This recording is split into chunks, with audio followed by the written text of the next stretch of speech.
This is Oscar Bevis for IFL TV. Delighted to be joined by Jarvis, my friend. Really good to see you. How are we? Yeah, I'm feeling great, feeling ready. We're about 10 days out. Just excited to get back in there. Yeah, it's been 3 weeks since we spoke briefly after the KSI Fury fight. What have the last 3 weeks been like in the life of Jarvis? I guess the obvious, just grinding away. Yeah, just being in the gym, training, training hard, running, doing all of that, trying to cut off these last couple pounds to make weight, and that's it. What's the weight cut like for you? So this is my first weight cut I've done before, and I can't say it's something I enjoy. Even though I've only had to lose like 10, 15 pounds. I know, in professional boxing, some of these people have to cut that in like a day. So, I'm blessed that I've had like 2 months to do that. But definitely not being able to eat as much is not as fun. I definitely get a little bit more angry and annoyed, but I guess that's helpful in the gym when you're training. So I still feel as strong. I've got a nutritionist that's helped me, and I feel like I said, just as strong as ever before. Yeah, I mean, it must be difficult because obviously the gym you're around so many fighters and people of the same ilk who are doing that and who are cutting weight and will be dealing with the same problems. Yeah. But then I guess your friends and the people you are with in your social time are doing the complete opposite. They can do what they want. So it must just be a bit. Exactly. No, I mean everyone in my house. I live with my friends and my brother, and they're not training for any fights. So I see them on the weekends. Eating McDonald's, getting donuts, and it's all around me. I'm smelling it all, but I can't taste it. It's not fun. Hey mate, you can eat out after the fight. It's an interesting one, you and Bdave, because away from what we'll get in the ring, what's the feeling like between you guys? Because he's talked a bit of smack. He run up on you at Disneyland, and then you enjoyed some rides Yeah. together. So I don't know, like piece this together for me. Like, what is the Yeah, I feeling mean, between like, you and Bdave? there's no like real beef between me and him. Of course, we're trying to promote a fight and make it entertaining for everyone watching.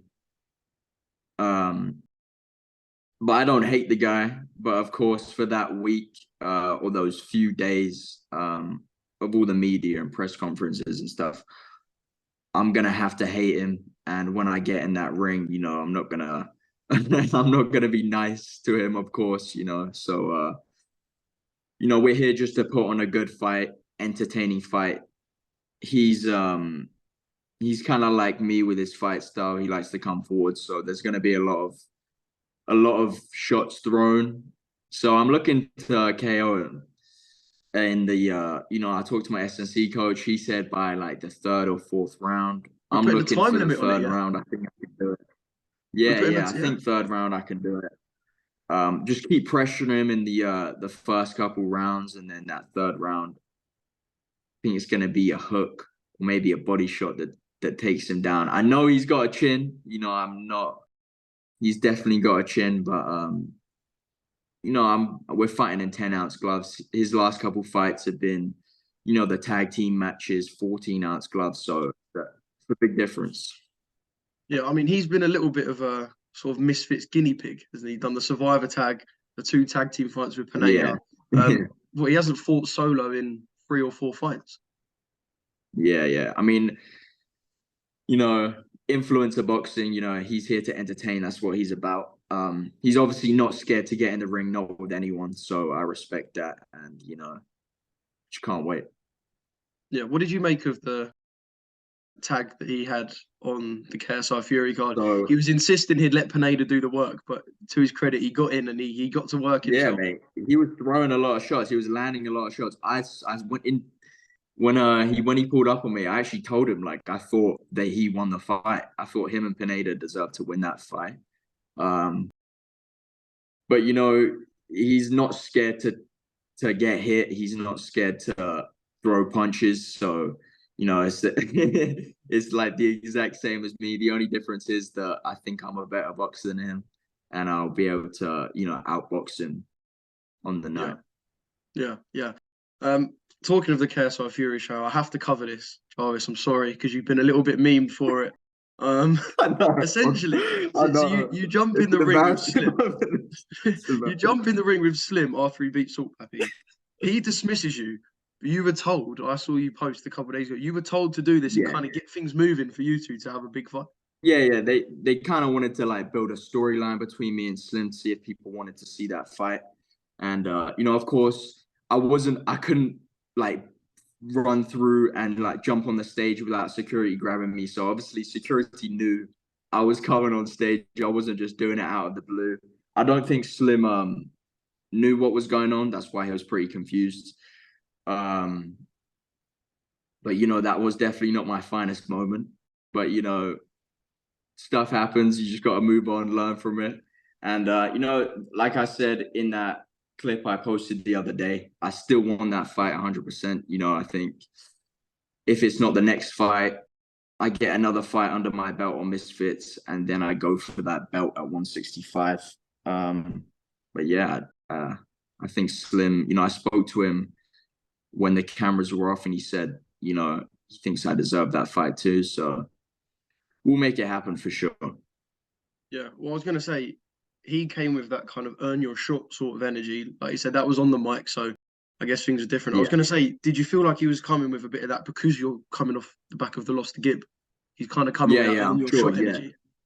yeah, for sure. That makes sense. So when I make a statement in my debut next week, um, it will either be like I said, Slim is the next fight, or down the line after one more fight. I would say one more fight, and then the Slim fight would have to happen. Yeah. I mean, I guess there's obviously a plan beyond Bdave. I know he's your sole focus right now, and I get that. Yeah. The Deji fight, man, that's been mentioned for so long. Obviously, Slim, as we mentioned. There's a lot of options after this. Have you kind of got a plan in place, or can you never plan too much? Because boxing's so unpredictable. Yeah, I mean, like I said, I'm always trying to. Yeah, I'm down to fight whatever. If the fight makes sense, it's a big fight, it's an entertaining fight. I want to put it on and make it work. But I reckon after this fight, when I have the belt, I'm gonna need to defend the belt one time, at least. So potential names at 155, Nickel Mayo and Alex Wasabi, they both were willing to get to that weight and fight. So they're both two big names that I'll be happy to fight. Deji, he's another name, but I think he's got his eyes on Bryce. I think him and Bryce are gonna fight. So it's not looking like that fight's gonna happen anytime soon. Of course, you got Whindersson Nunes. That's another guy I was meant to fight. It never happened. There's so many names and so many opportunities. I just want to make all of them happen. Yeah, yeah. I mean, it's a wicked time for the scene at the moment. I know you probably won't want to reflect on it too much, and you'll get asked about it next week, I guess. But just on that loss to Gib, how did you take that?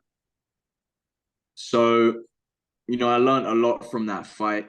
Coming into that fight, I was, mentally there. I thought I was physically there, but after the fight, it really showed me that Gib, he's a good boxer, but where he excels the most is in his conditioning and, his endurance. Because in those later rounds, it was like round 3, my whole body all of a sudden was just couldn't go on. My arms were weak. I couldn't throw punches. My legs were feeling wobbly.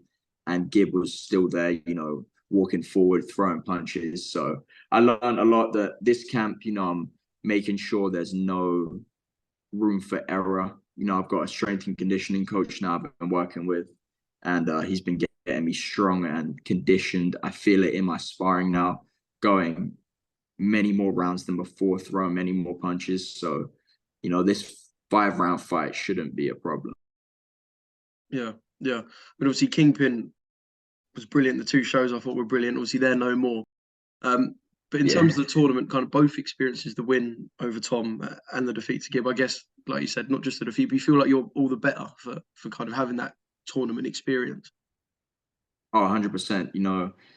Having those fights so close together, you learn to just stay disciplined, stay locked in throughout both fight camps, no time for any rest or breaks. yeah, Yeah. Yeah, I mean, 3 fights in a year. This is the sort of stuff that we want to see. So it's yeah, brilliant in that sense. It being your Misfits debut, I know you've been around the scene. Like I said, I saw you after KSI Fury, but actually fighting on a Misfits card for the first time on the zone. How excited are you for that opportunity?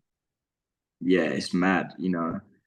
Um, Obviously before Kingpin, I had talks of maybe Misfits or Kingpin, but you know, I went with Kingpin at the time. It was a better deal. But now, of course, you know, Kingpin's no more. So, you know, it's exciting to fight on KSI's promotion. Maybe, hopefully, one day I'll be able to fight on a card that KSI's on. You know, in one of those crazy like the O2 or wherever they're at.